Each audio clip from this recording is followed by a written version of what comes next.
to be under the sea, in an octopus's garden with you. And checking out whether there are octopus gardens or other phenomena beneath the waves. We have Marco Bordieri this morning from Sydney Underwater Gazette. Morning, Marco. Good morning, Dom. Welcome back. Yes, nice to be back. Filling in for Simon Marnie this and indeed next weekend as well.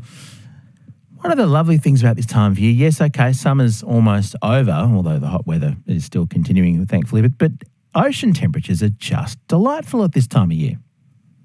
Yeah, there is a delay. So actually, February is the warmest ocean temperature. So we are enjoying about 23 degrees, which is in line with the average. And in the past, it was a maximum temperature of 25 in February.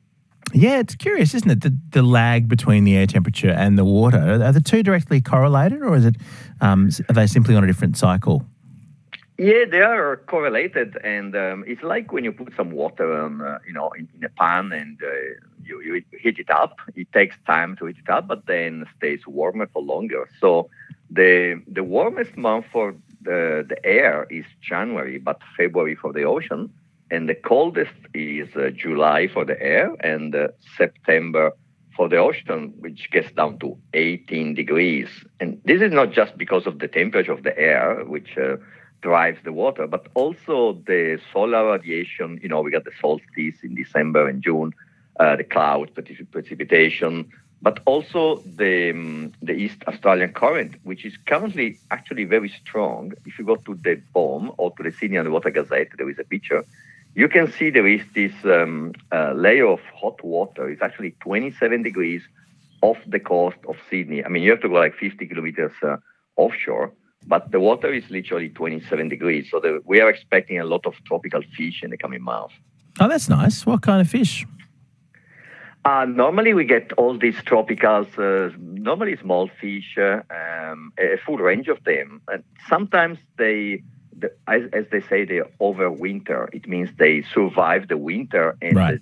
they establish a base.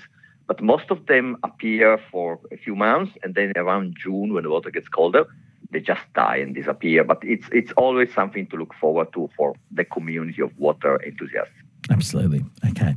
So even though, broadly speaking, water temperatures are high as they get in Sydney now, and yeah, mid-20s is very pleasant in or out of the water, I'm sure.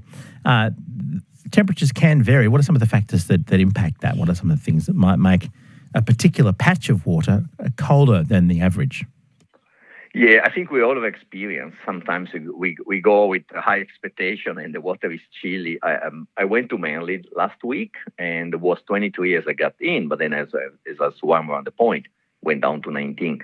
So there are different elements. So let's say the water is stratified. If you take a submarine and you go deeper and deeper, you will find the water gets colder and colder and gets down to 4 degrees. That's the temperature that you will find from 500 meters downwards. It's all 5 degrees.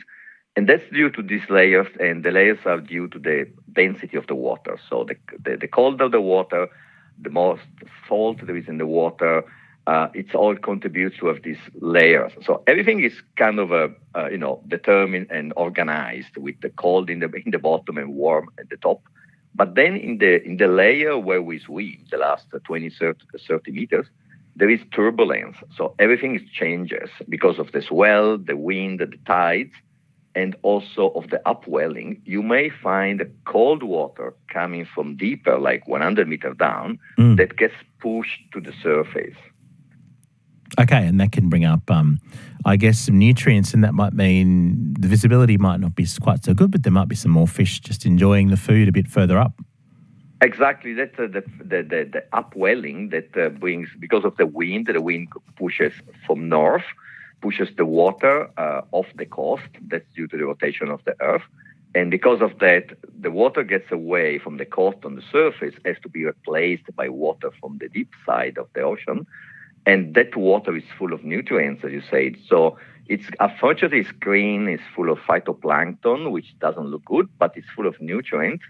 And that's when the fish comes, to shore. And that's something that fishermen know very well. When there is a wind from north, the water may not be great for divers, but it's great for fishermen. Okay, sounds good. And also, you wanted to mention there's a naturist bash on at Cobbler's Beach today. So I guess let's hope there aren't any cold water currents for people celebrating at Cobbler's today.